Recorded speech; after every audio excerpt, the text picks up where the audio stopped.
Ada di tengah-tengah kita, lebih utama dari segala sesuatu. Sang Pejuang Sejati, Yesaya 53 ayat 5. Tetapi dia tertikam oleh karena pemberontakan kita, dia diremukkan oleh karena kejahatan kita.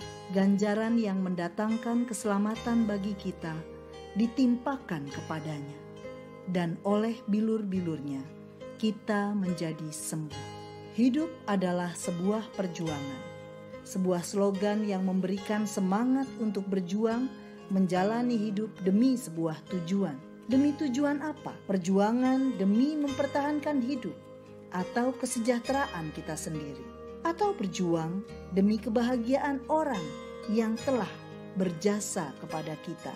Berjuang demi orang tua, demi keluarga, atau demi bangsa dan negara. Sahabat Iktus, sang pejuang sejati, memperjuangkan keselamatan saudara dan saya yang telah memberontak kepadanya, menjauh darinya, dan yang sesungguhnya tidak layak untuk diperjuangkan.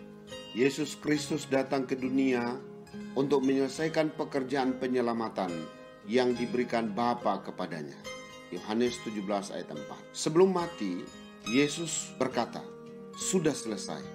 Yang berarti perjuangannya untuk kita telah diselesaikan tuntas dengan menyerahkan nyawanya. Yohanes 19 ayat 30. Nabi Yesaya menubuatkan karya sang pejuang sejati, yaitu Yesus Kristus 700 tahun sebelum ia datang ke dunia. Ada 3 kebenaran yang disampaikan dalam nubuat Nabi Yesaya. Yang pertama, pejuang sejati bagi kita yang berdosa. Ayat yang kelima. Yesaya menggambarkan keadaan manusia dengan 2 kata, yaitu memberontak, bahasa Ibraninya pasha, berarti meleset dari sasaran Tuhan, dan jahat, bahasa Ibraninya avon, yang berarti lebih banyak diterjemahkan sebagai kesalahan terhadap manusia. Jadi, keadaan manusia yang berdosa adalah selalu melawan Tuhan dan berbuat jahat terhadap sesamanya. Yesaya pun menyatakan 2 akibat dari dosa, yaitu penyakit, itu dipakai kata koli yang berarti penyakit, dan kesengsaraan, itu menggunakan kata makob yang berarti perasaan menyakitkan atau kesedihan yang mendalam.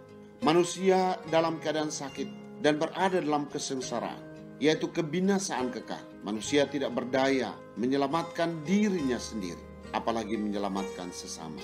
Yang kedua, pejuang sejati memberikan nyawanya untuk kita.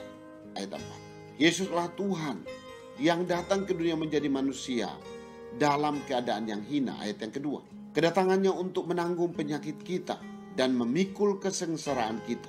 Ia datang sebagai pejuang sejati dengan memberikan yang terbaik, yaitu nyawanya, untuk menggantikan nyawa kita dengan kematiannya di salib.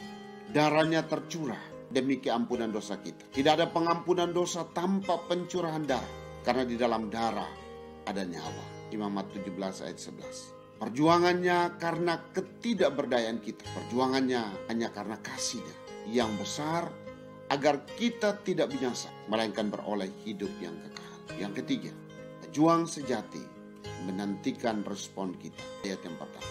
Apa yang menjadi respon kita terhadap karya yang telah dilakukan oleh pejuang sejati kita? Ayat 1. Siapakah yang percaya terhadap pemberitaan kami? Kata kunci dari ayat ini adalah percaya.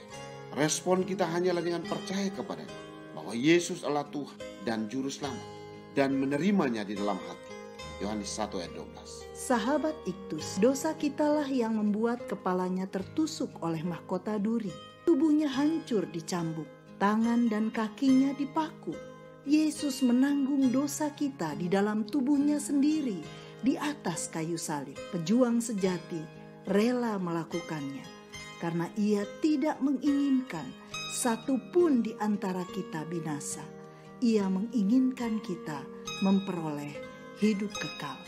Puji Tuhan, Yesus telah berjuang untuk keselamatan saya. Respon percaya saya bukan karena saya beragama Kristen, tetapi karena Yesus ada di dalam hati saya sebagai Tuhan dan Juru Selamat. Tapi bagaimana dengan saudara saya? Sahabat saya, bagaimana dengan miliaran manusia di bumi yang belum mengetahui bahwa Yesuslah satu-satunya pejuang sejati yang menjadi jalan keselamatan bagi semua orang? Saya harus berjuang agar kabar keselamatan sampai kepada mereka. Sahabat Iktus yang dikasihi Tuhan, sadarkah saya bahwa saya telah berdosa dan seharusnya binasa karena dosa saya? Apa alasan Yesus memperjuangkan keselamatan saya? Bagaimana respon saya terhadap perjuangan Yesus untuk keselamatan saya? Tuhan Yesus, saya adalah orang berdosa yang seharusnya binasa. Saya bersyukur karena Engkau telah memperjuangkan keselamatan saya dengan memberikan nyawamu ganti saya. Saya hanya percaya kepadamu Yesus yang telah memperjuangkan kepentingan saya sehingga saya beroleh keselamatan. Beri kesempatan bagi saya untuk berjuang menyampaikan karya keselamatanmu kepada dunia. Amin. Perjuanganku kini adalah memberitakan perjuanganmu. Kristuslah yang harus ku beri.